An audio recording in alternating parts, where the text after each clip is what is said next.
Thanks for joining St. George News at 8. I'm Scott Beadle. Additional charges will be filed against a child abuse suspect. Maury Kessler has a report.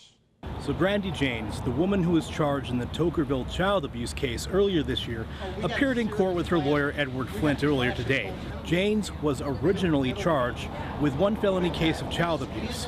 However, the state has amended that to include 3 charges of child abuse based on supposedly separate criminal incidents of where the child was harmed. The state wanted to split the 1 second-degree felony charge of child abuse into 3 charges based upon 3 different diagnoses or 3 different injuries. However, the prosecution did not agree with Flint's objection about the amended information. Originally, only 1 charge was filed, and that was based on the initial reports with regard to the child's starvation primarily. So with additional investigation and additional evaluation by medical professionals, additional evidence was learned that substantiates an additional 2 charges that are related to, 1, the protracted loss of the use of the child's limbs, his legs specifically, and then also the developmental and intellectual and emotional delays that have been caused by his captivity and the child abuse that was at the hands of the defendant.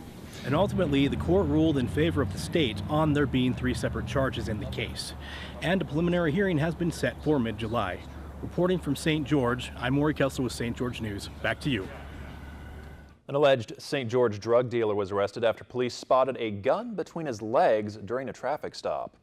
26-year-old Travis Christopher Leck was a passenger in the vehicle stopped by police on South Dixie Drive Friday evening. Police reportedly saw a gun between his legs, which led authorities to find heroin, meth, and 2 other guns. Officers immediately arrested Leck after confirming that he had an active warrant for his arrest. During a search of the vehicle, police say they also found cash and a set of brass knuckles in Leck's jacket. Leck is charged with multiple counts of drug possession with intent to distribute and possession of a firearm by a restricted person, among other charges.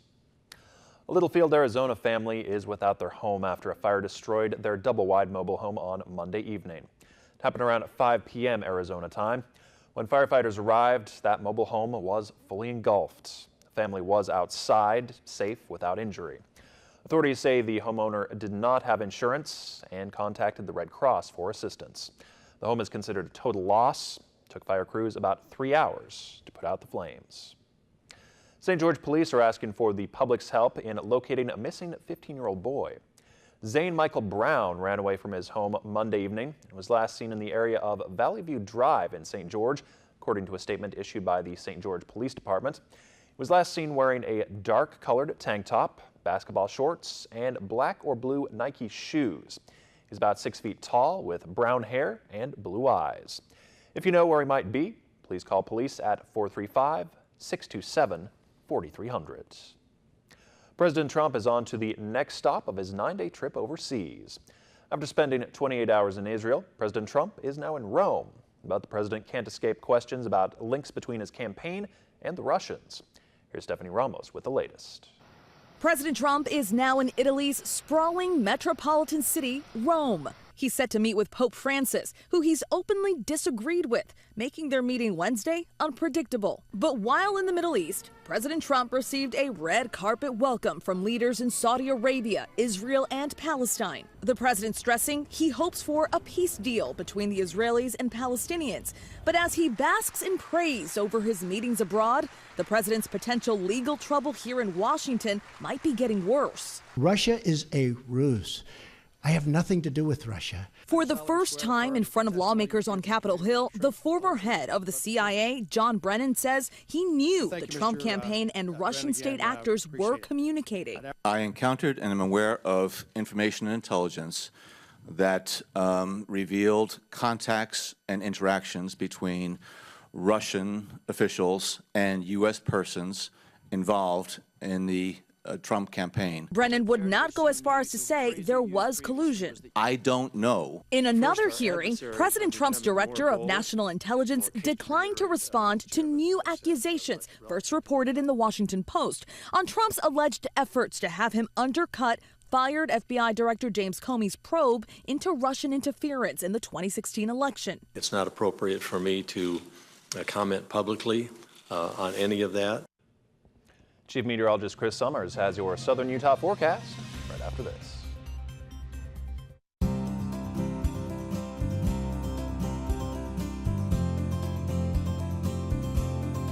The weather tonight is brought to you by Town & Country Bank, where banking is a simple pleasure.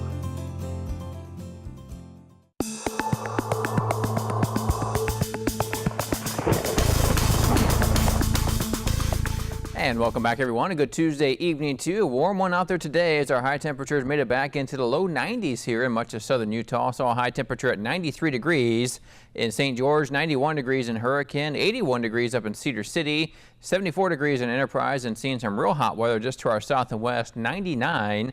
The high temperature Mesquite, 98 degrees a high in Vegas. And I think we'll be close to that 99-degree temperature as we get into our Wednesday. Maybe a little breezy too as we head into Wednesday afternoon. Before tonight, back to near 50 in Cedar City by tomorrow morning. Everyone else, so basically into the mid-60s to upper 60s overnight. So really a pretty mild night across our area. Mainly clear skies, southeast winds about 5 to 10 miles per hour. Now, as we get into our Wednesday, though, a lot of sunshine once again. We're going for highs in the mid-80s in Cedar City. Could be looking at record high temperatures across parts of southern Utah. We'll see those southwest winds pick up a little bit, though. It could be gusting as high as 25 miles per hour in the afternoon hours with the high temperature, again, reaching about 85 in Cedar City. We're going to go for 97 as a high temperature in St. George. Again, lots of sunshine expected, some very dry air, southwest, west winds.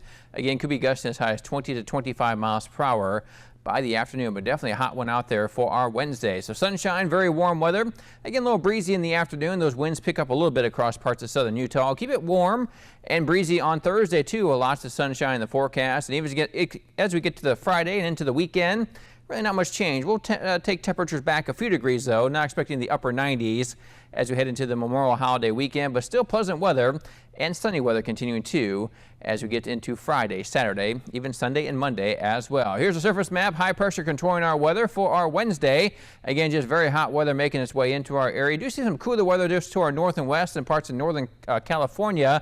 Some of that cooler weather is going to try to get here as we get into the weekend. Again, at least getting temperatures back into the 80s in most areas, but either way you look at it, looks like a very hot day as we head into our Wednesday. Here's our hometown temperatures around Cedar City, 85 degrees our high temperature, 86 degrees Newcastle, 79 degrees the high Enterprise, plenty of sunshine. Those winds a little gusty though, south-southwest winds as high as 22 miles per hour. In southern Utah, back into near 95, 97 degrees in some areas. We'll go for that high temperature at 97 in St. George. Into the triple digits to our south though, 103 the forecast is high in Mesquite, 103 also in Littlefield, and 96 degrees a Hurricane. Again, gusty winds out of the west-southwest at 25 miles per hour. 7-day forecast for Cedar City. Temperatures do eventually get back at least into the mid-70s by the time we get into the weekend, but dry weather continuing as well. Then eventually warming back into the mid-80s, though, by early next week. And St. George and southern Utah, 92. Our high temperature on Thursday, then back into the 80s as we head to Friday and Saturday, and then right back into the low to mid 90s once again as we head into early next week. But again, lots of dry weather, no rain expected here the next 7 days. And right now, holiday weekend looking pretty good. Going to be a hot one, that's for sure, but seeing temperatures in the low 90s by Sunday and Monday here in St. George. Flirting with hundreds in some places. Yeah, definitely are. That triple-digit heat, a little bit early for summertime to be getting here. You know, summer's about another month away yet, but definitely getting that summer-like feel to our temperatures here next couple of days anyway. All right, thanks, Chris. KCSG and Planet Fitness St. George are teaming up to give away Black Card gym membership worth $400.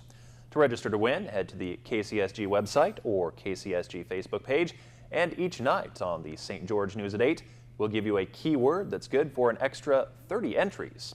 Tonight's word is ripped. We'll be right back.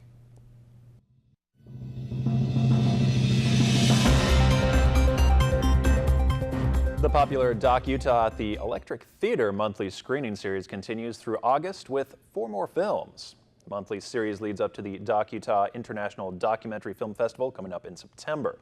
The Golden Age will screen this Friday. On Friday, June 30th, 3,000 Cups of Tea screens. New York Doll will show on Friday, July 28th. And finally, on Friday, August 25th, the Atomic Cafe screens. Tickets are $10 and advanced reservations are required. The Electric Theater is located at 60 East Tabernacle in St. George. Thanks for watching. Have a great night.